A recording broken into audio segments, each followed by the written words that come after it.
अस्सलामुअलैकुम। आज की इस वीडियो में हम चैप्टर नंबर 16 इलेक्ट्रिसिटी की फ्रेंच ब्लैंक्स और एमसीक्यू सॉल्व करेंगे, जो कि बुक के पेज नंबर 367 पे है। तो स्टार्ट करते हैं आज की वीडियो। फ्रेंच ब्लैंक्स 16.2, वहाँ पर जो पहली ब्लैंक है उसमें क्या है कि practically the whole dash of the atom is concentrated in its nucleus. कि क्या है, practically the whole mass of the atom, मतलब एटम का जो होल मास है वो किस पे करता है, वो करता है न्यूक्लियस पे कंसनट्रेटेड। ठीक है, तो यहाँ जो फर्स्ट जो ब्लैंक है उसका जो ऑप्शन है वो जो आंसर है वो क्या है, वो है मास। सेकंड हमारे पास है the electron of the outermost orbit in an atom are known as dash electron. मतलब किसी भी एटम में जो आउटर मोस्ट जो हमारे पास ऑर्बिट होता है उसे हम क्या कहते हैं, उसे हम कहते हैं, ऑर्बिट में जो इलेक्ट्रॉन्स होते हैं, ठीक है, तो उसे हम कहते हैं valence electron. VALENCE, valence electron. Third हमारे पास है the smallest unit of negative charge that can exist in nature. के smallest unit of negative charge जो कि नेचर पे है, नेचर में एग्जिस्ट करता है, तो वो क्या होते हैं, वो होते हैं इलेक्ट्रॉन्स। ठीक है, तो यहाँ पे आ जाएगा इलेक्ट्रॉन। फोर्थ में हमारे पास है द फोर्स ऑफ अट्रैक्शन और repulsion between two charge bodies is given by. कि मतलब दो चार्ज बॉडीज़ के दरमियान जो फोर्स ऑफ अट्रैक्शन या रिपल्जन है तो हमें वो बतानी हो, ये है कौन सी, ये कूलम्स लॉ है। तो यहाँ पे क्या है, एफ इक्वल है Q1Q2/R²।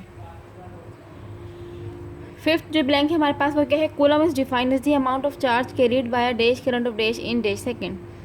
कूलम क्या है कि amount of charge carried by current, कितना करंट यहाँ पे होता है, पास होता है 1 एम्पेयर करंट होता है 1 सेकंड में। ठीक है, अगर 1 एम्पेयर करंट 1 सेकंड से किसी भी जो है वो कैरी कर रहे, फ्लो हो, तो हम क्या कहेंगे, उसे हम कहेंगे 1 कूलम के इक्वल।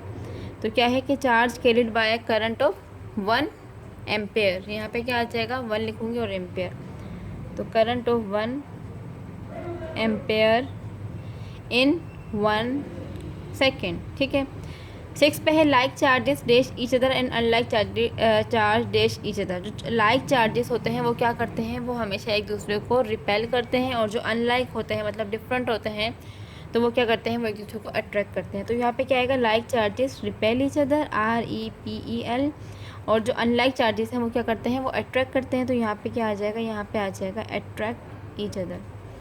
सेवन पे हमारे पास है the number of dash electrons are very dash in a insulator.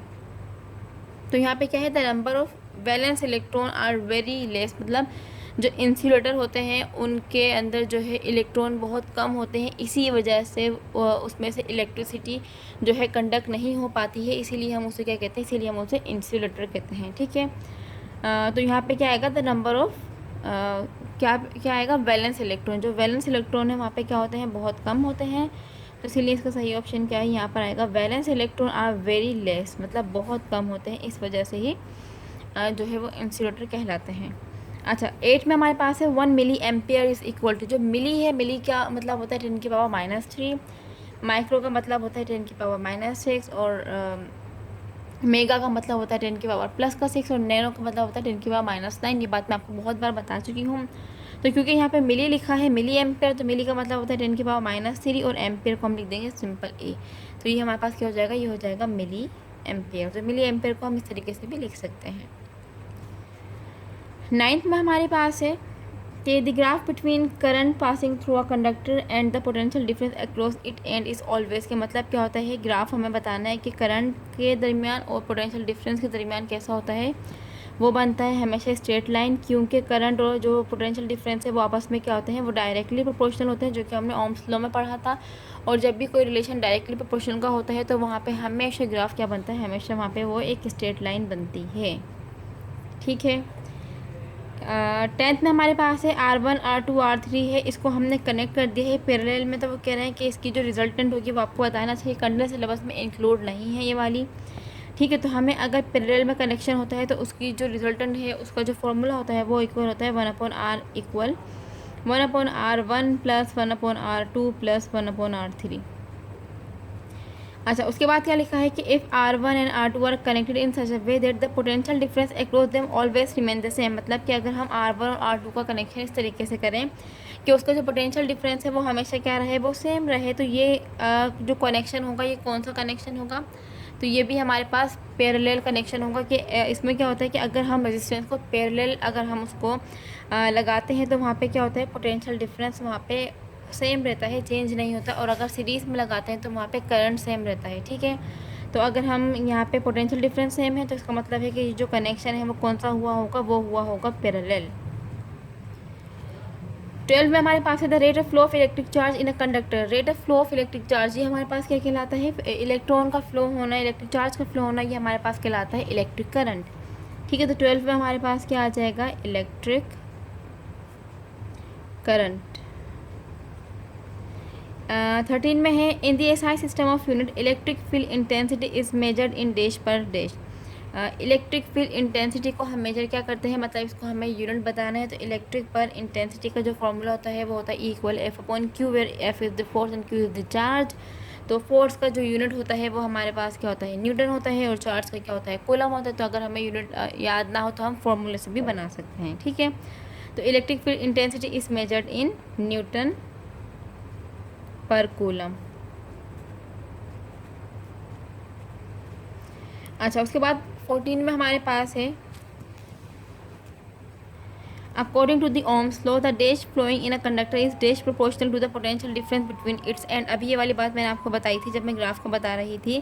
तो ओम्स लॉ के अकॉर्डिंग क्या है कि जो है हमें बताना है। तो यहाँ पे क्या है कि current flowing in a conductor is directly proportional to the potential difference. मतलब जो करंट है वो डायरेक्टली प्रोपोर्शनल होता है पोटेंशियल डिफरेंस के। तो यहाँ पे हम लिखेंगे करंट, पहले वाले जो अंडरलाइन है उसमें हम लिखेंगे current flowing in a conductor is, यहाँ पे आएगा डायरेक्टली प्रोपोर्शनल, ठीक है। तो ये हो जाएगा डायरेक्टली प्रोपोर्शनल। 15 में हमारे पास है in a parallel combination of the resistor the total resistance is always greater than the resistance of any individual resistor. अच्छा, ये जो कॉम्बिनेशन वाला है ये आपके कंटेंट सिलेबस में इंक्लूड नहीं है, तो मैं यहाँ पे बता दूँ, यहाँ पे लेस है क्योंकि ये आपने नहीं पढ़ा होगा। लेकिन फिर भी मैं बता दूं, अगर हम कनेक्शन पैरेलल कनेक्शन हमारे पास हो रहा होता है तो एक तो हमारे पास इंडिविजुअल उसकी रेजिस्टेंस होती है, ठीक है, और एक होती है कंबाइन। तो जो कंबाइन रेजिस्टेंस है किसी भी सर्किट की पैरेलल कनेक्शन में, तो वो क्या होती है, वो हमेशा कम होती है उसके इंडिविजुअल के मुकाबले में, ठीक है। जब भी मैंने यहाँ पे क्या लिखा है, लेस लिखा है।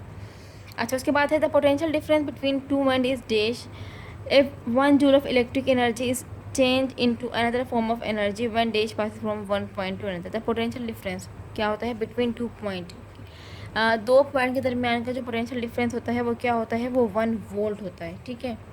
तो यहाँ पे आ गई है इस तरीके से वोल्ट की डेफिनेशन।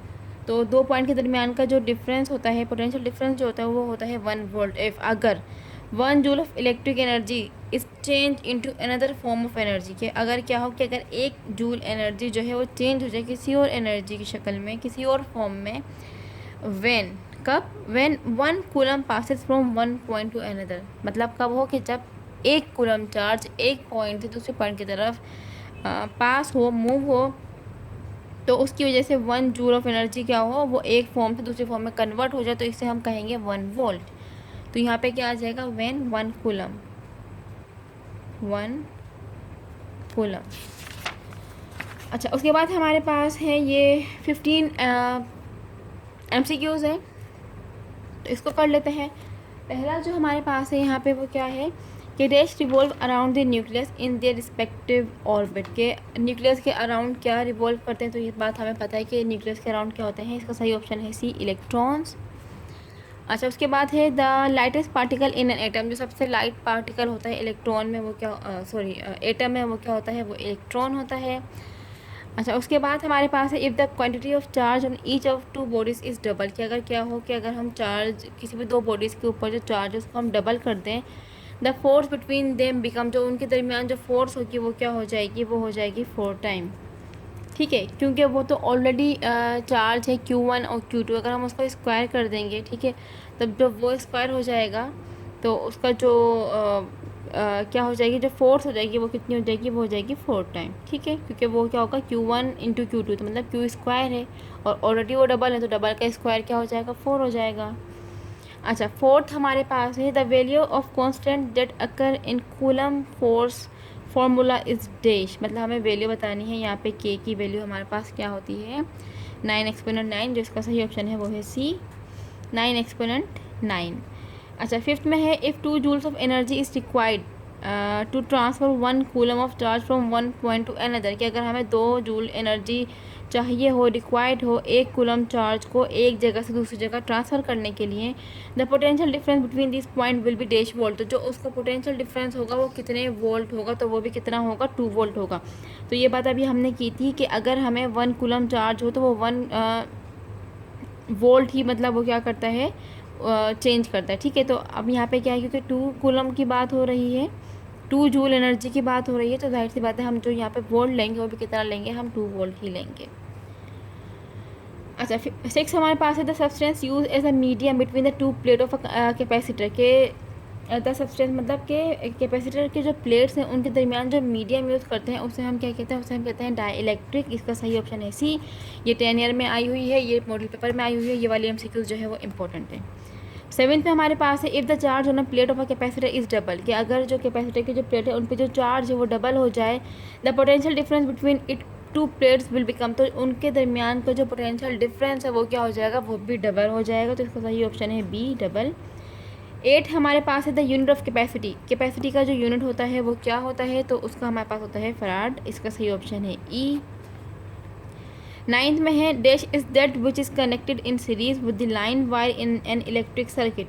मतलब जो घर के अंदर जो हम इलेक्ट्रिक सर्किट हम यूज़ कर रहे होते हैं तो उसमें क्या होता है कि लाइन के साथ क्या कनेक्ट होता है, मतलब गैल्वानोमीटर, वोल्ट मीटर, फ्यूज़ या एम मीटर। तो हमारे घर में जो कनेक्ट होता है वो होता है सी फ्यूज़। आपने सुना होगा फ्यूज़ ख़राब हो गया, फ्यूज़ ये हो गया, तो घर में जो सर्किट होता है उसके अंदर क्या कनेक्ट होता है, लाइन के साथ सीरीज़ में ये कनेक्ट होता है। लाइन वायर जो होता है उसके साथ सीरीज़ में फ्यूज़ को हम कनेक्ट करते हैं अपने घर के सर्किट में। ठीक है, 10th में हमारे पास है the commercial unit of the electric energy. जो कमर्शियल यूनिट होता है इलेक्ट्रिक एनर्जी का उसे हम क्या कहते हैं, वो हमारे पास होता है किलोवाट आवर। और ये भी हमारे पास जो है 10 ईयर में आई हुई है, ये इंपॉर्टेंट है, ये बार बार आई हुई है।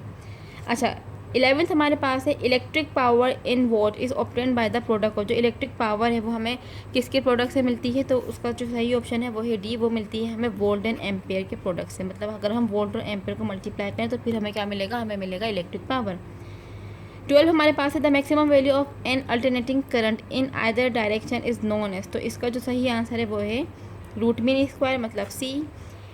13 में हमारे पास है 1 मेगा ओम। 1 मेगा, अभी मैंने आपको बताया मेगा जो होता है वो प्लस का 6 होता है।